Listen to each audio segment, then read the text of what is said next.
శాంతి. ఈరోజు మురళి 27/4/24.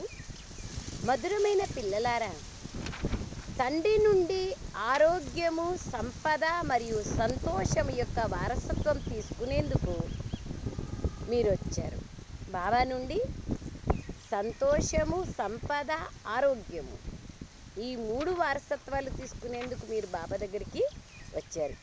ఈశ్వరీయ శ్రీమతానుసారంగా నడుచుకోవడం ద్వారానే బాబా యొక్క వారసత్వం లభిస్తుంది. బాబా యొక్క మతానుసారంగా నడుచుకుంటేనే బాబా నుండి ఆస్తికి వారసులుగా అవుతాం.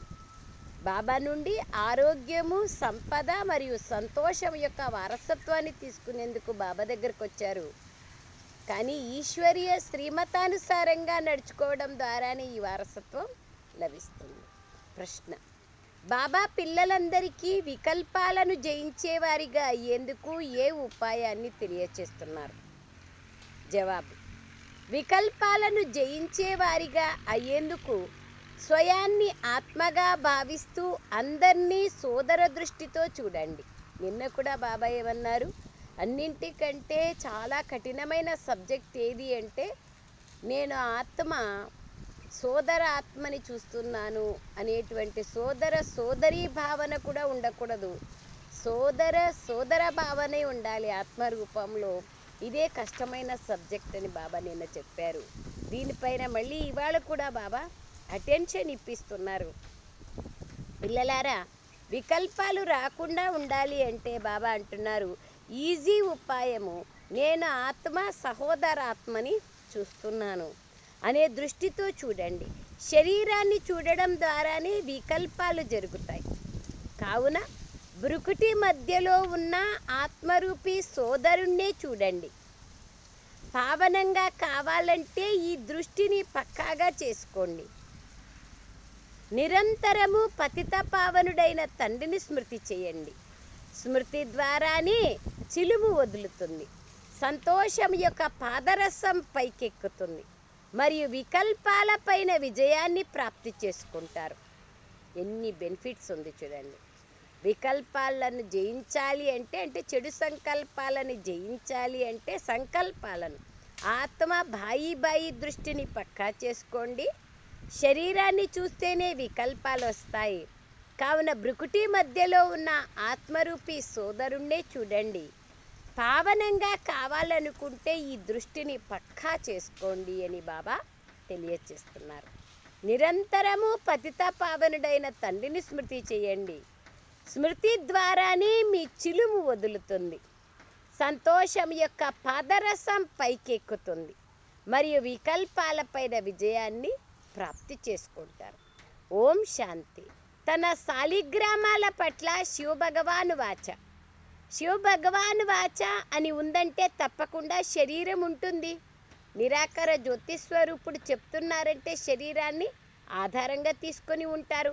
అప్పుడే వాచ అనేది వస్తుంది. మాట్లాడేందుకు నోరు తప్పకుండా కావాలి. అలాగే వినేవాళ్లకు చెవులు తప్పకుండా కావాలి. ఆత్మకు చెవులు, నోరు కావాలి. ఇప్పుడు పిల్లలైన మీకు ఈశ్వరీయ శ్రీమతం లభిస్తోంది. దీన్నే రామమతం అని కూడా అంటారు. మిగిలిన వారు రావణాసురుని మతంలో ఉన్నారు. ఈశ్వరీయ మతము, అసురీ మతము రెండూ ఉన్నాయి. ఈశ్వరీయ మతం అర్ధకల్పం నడుస్తుంది. దీని ప్రాలబ్ధం ఇప్పుడు సంగమ యుగంలో మనం నడుచుకుంటే సత్య త్రేతాయుగాలు మనం ఈశ్వరీయ మతంలో ఉంటాం. అదే బాబా అంటున్నారు. రాముని యొక్క మతంలో ఉంటాం. అక్కడ జన్మలు కూడా తక్కువగా ఉంటాయి. సత్య త్రేతాయుగాల్లో 2 కలిసిన 20 జన్మలు మాత్రమే. దీన్ని రామ సాంప్రదాయం అంటారు. 2 సగం సగం ఉంటాయి. ఎందుకంటే అక్కడి వారు యోగయుక్త మనుష్యులు. జన్మలు తక్కువగా ఉన్నాయంటే ఆయుష్ ఎక్కువగా ఉందని అర్థం. ఆయుష్ ఎక్కువగా ఉంది అంటే యోగయుక్త ఆత్మలు అని అనడం జరుగుతుంది. యోగయుక్త ఆత్మలు అంటే పరమాత్మతో యోగం ఉందని కాదు, ఆత్మాభిమాని స్థితిలో ఉంటారు. ద్వాపర కలియుగాలలో రావణ్య మతం ఉంటుంది. ఇక్కడ జన్మలు కూడా చాలా ఉంటాయి. అందుకే వీరు భోగి మనుష్యులు, వారు యోగి మనుష్యులు. కావున ఆయుష్ కూడా తక్కువగా ఉంటుంది. ఎన్నో సాంప్రదాయాలు ఏర్పడతాయి మరియు చాలా దుఃఖితులుగా అయిపోతారు. రామ మతం వారు మళ్ళీ రావణ మతంలోకి కలిసిపోతారు. విషయ వికారాల్లోకి వెళ్ళడం ద్వారా, దేహభ్రాంతిలోకి వెళ్ళడం ద్వారా రావణి మతంలోకి వెళ్ళిపోతాం. దానితో మొత్తం ప్రపంచమంతా రావణి మతం పైన నడుస్తుంది. మళ్ళీ బాబా వచ్చి అందరికీ రాముని మతాన్ని ఇస్తారు. సత్యుగంలో రామ మతం ఈశ్వరీయ మతం ఉంటుంది. దాన్ని స్వర్గం అంటారు.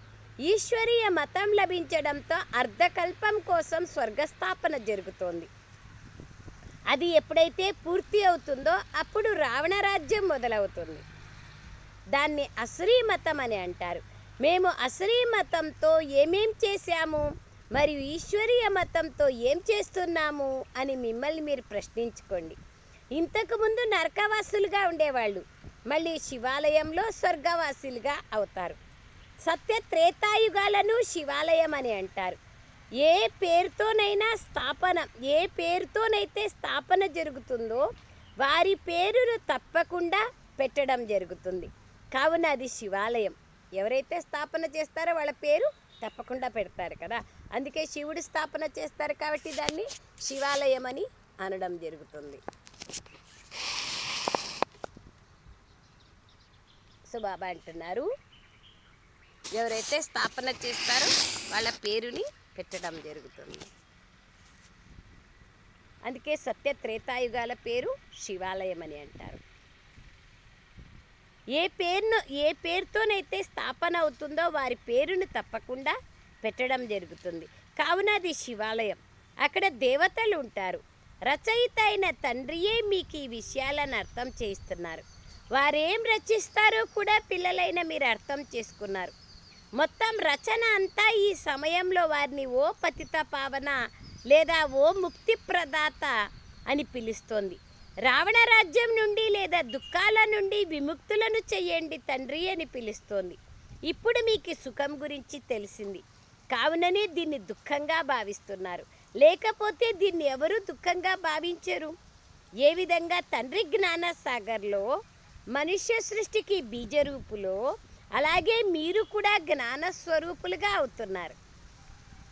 బీజంలో మొత్తం వృక్షం యొక్క జ్ఞానం ఉంది, కానీ అది జడం, ఇది చైతన్యం. తప్పకుండా చెప్పి ఉండేది ఒకవేళ చైతన్యమై ఉంటే. మీరు చైతన్య వృక్షానికి చెందినవారు కావున మీకు ఆ వృక్షం గురించి కూడా తెలుసు. తండ్రిని మనుష్య సృష్టికి బీజరూపులు అని అంటారు, సచ్చిదానంద స్వరూపులు అని అంటారు.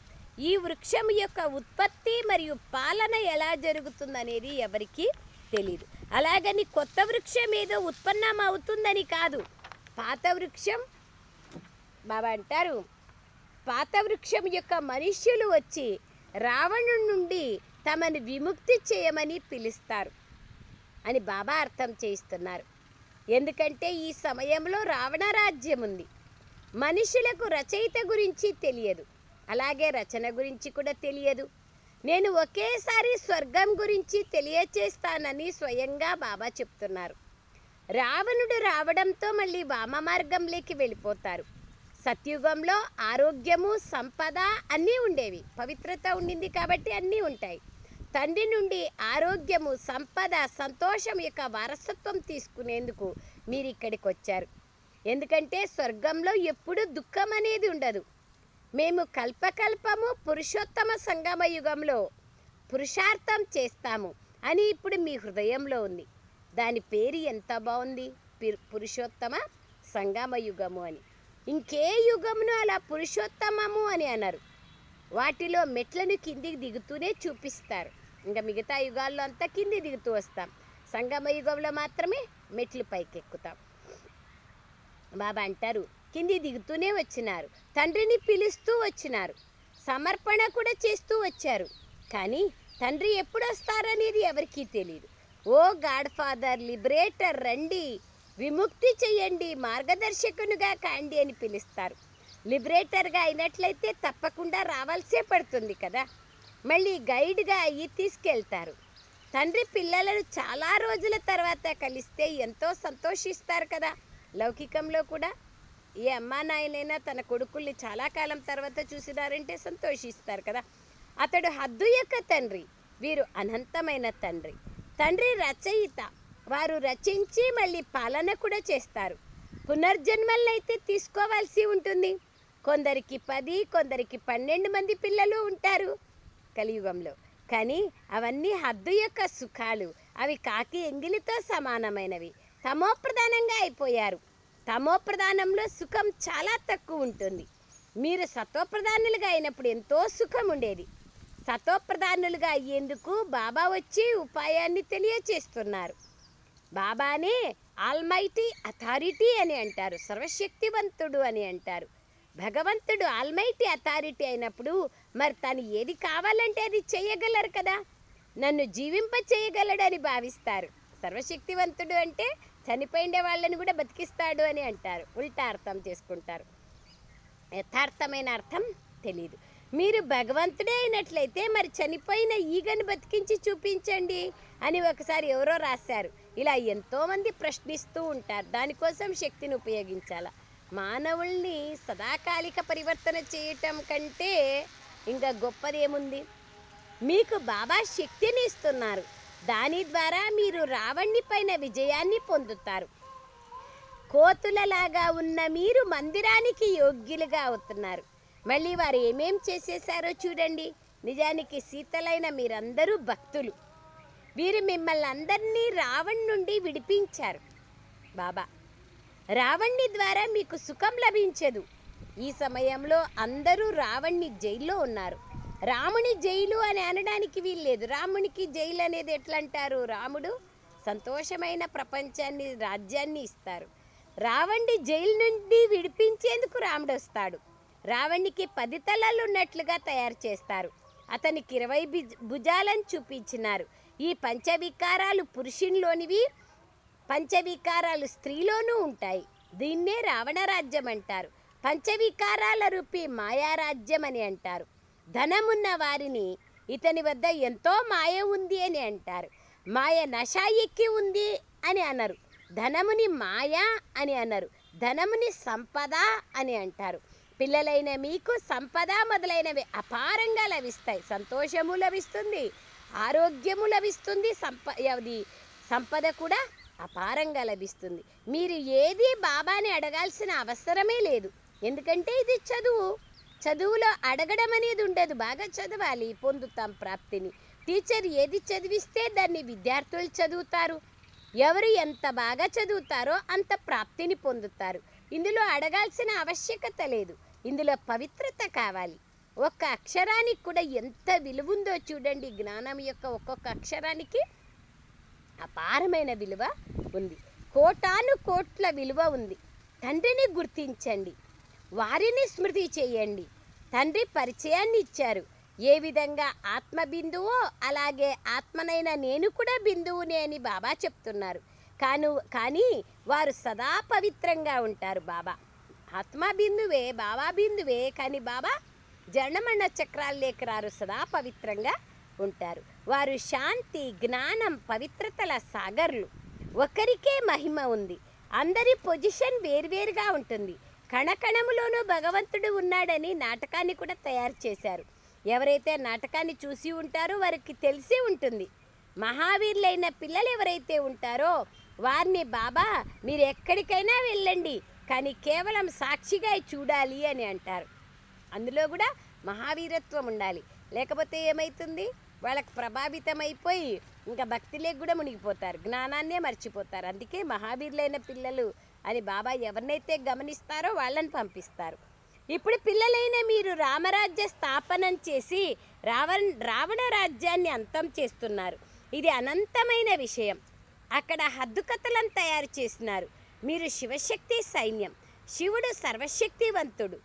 శివుని శక్తిని తీసుకునే శివుని సైన్యం మీరే శివుని సైన్యం మీరే. వారు కూడా మళ్ళీ శివసేన అని పేరు పెట్టుకున్నారు.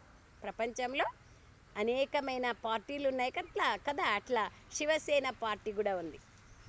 ఇప్పుడు ఇక మీకు ఏ పేరుని పెట్టాలి?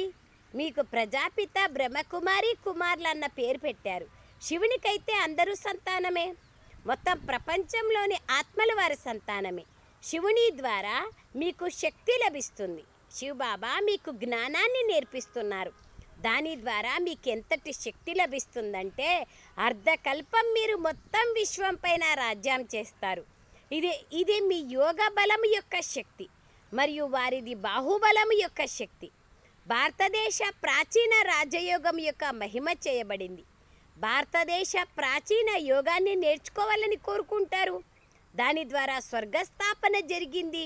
క్రీస్తుకి 3000 సంవత్సరాల పూర్వం ఈ ప్రపంచం ప్యారడైజ్గా ఉండేది అంటారు. స్వర్గంగా ఉండేది, జన్నత్గా ఉండేది అంటారు. అది ఎలా తయారైంది? యోగం ద్వారానే. మీరు పవిత్ర ప్రవృత్తి మార్గం యొక్క సన్యాసులు. వారైతే ఇల్లు వాకిళ్ళని వదిలేసి అడవుల్లోకి వెళ్ళిపోతారు. డ్రామానుసారంగా ప్రతి ఒక్కరికి వాళ్ళ పాత్ర లభించింది. ఇంత చిన్న బిందువులో ఎంత గొప్ప పాత్ర నిండి ఉంది. అందరిది వెరైటీ ఎంత గొప్ప పాత్ర నిండి ఉంది. దీనిని ప్రకృతి సిద్ధమైన ఆట అని అంటారు. తండ్రి సదా సర్వశక్తివంతులు, స్వర్ణిమ స్వరూపులు. ఇప్పుడు మీరు వారి నుండి శక్తిని తీసుకుంటున్నారు. ఇది కూడా డ్రామాగా రచింపబడి ఉంది.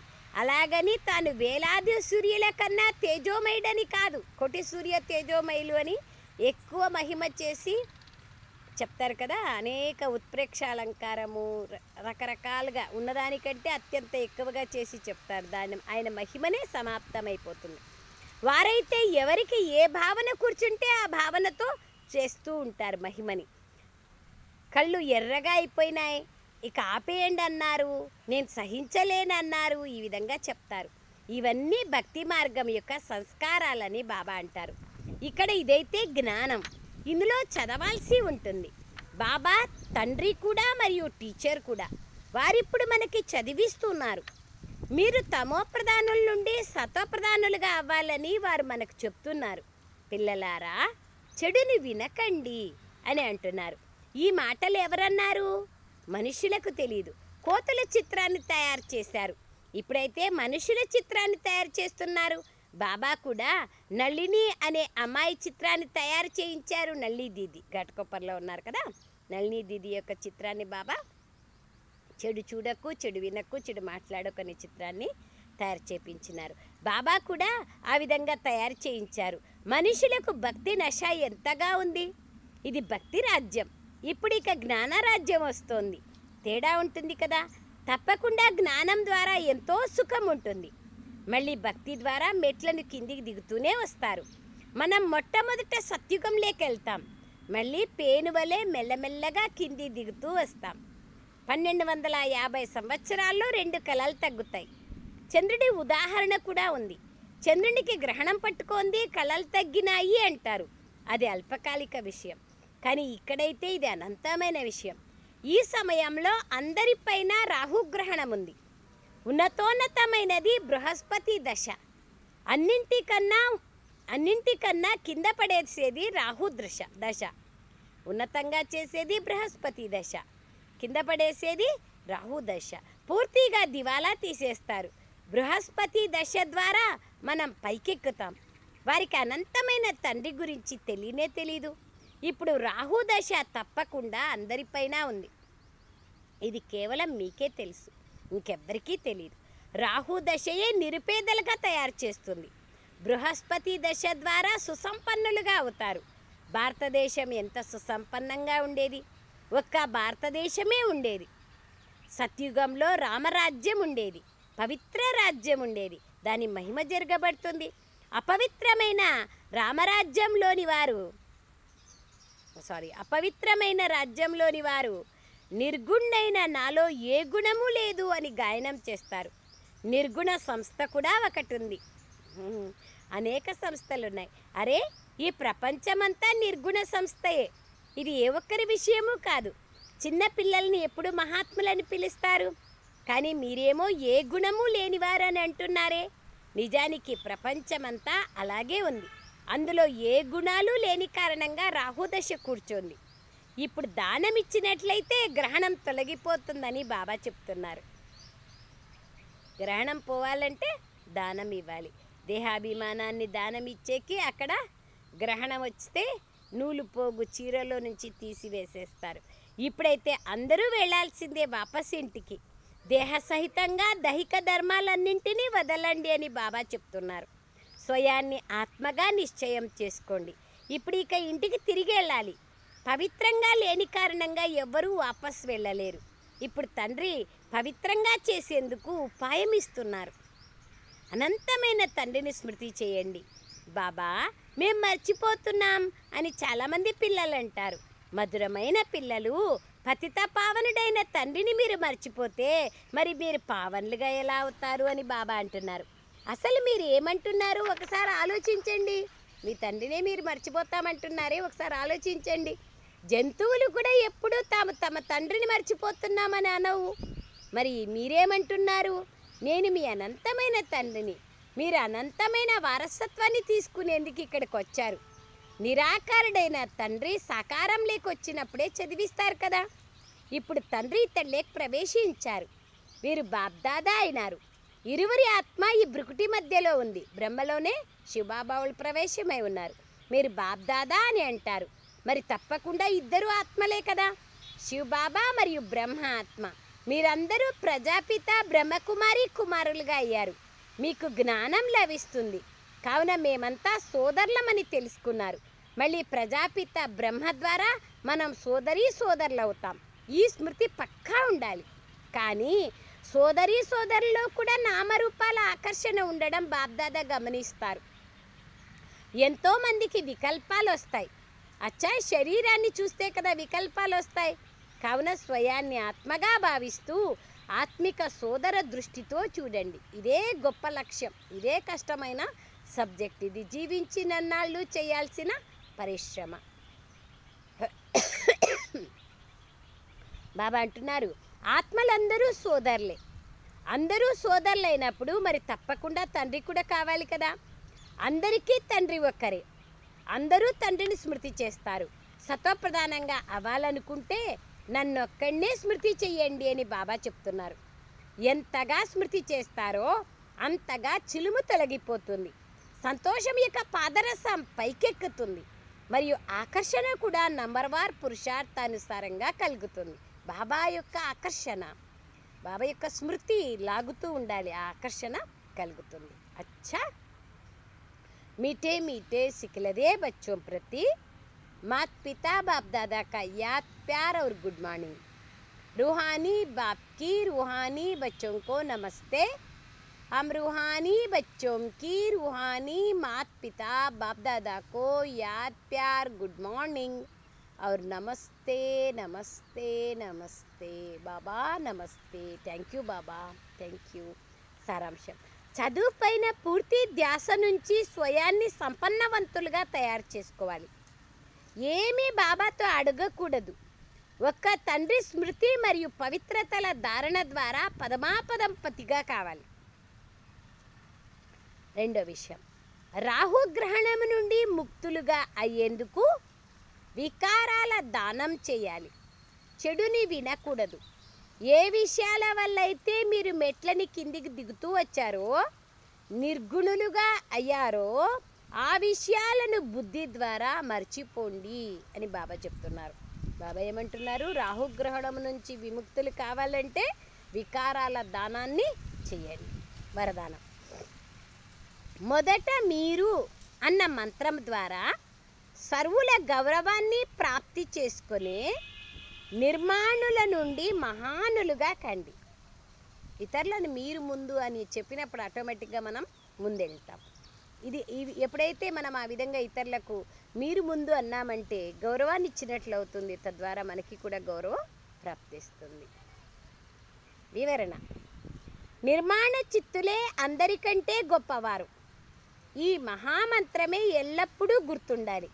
మొదట మీరు ఇలా అనడమే సర్వుల నుండి గౌరవాన్ని ప్రాప్తి చేసుకునేందుకు ఆధారం. మహానులుగా తయారు చేసే ఈ మంత్రాన్ని వరదాన స్వరూపంలో సదా తోడుగా ఉంచుకోండి. వరదానాలతోనే పాలింపబడుతూ ఎగురుతూ గమ్యాన్ని చేరుకోవాలి.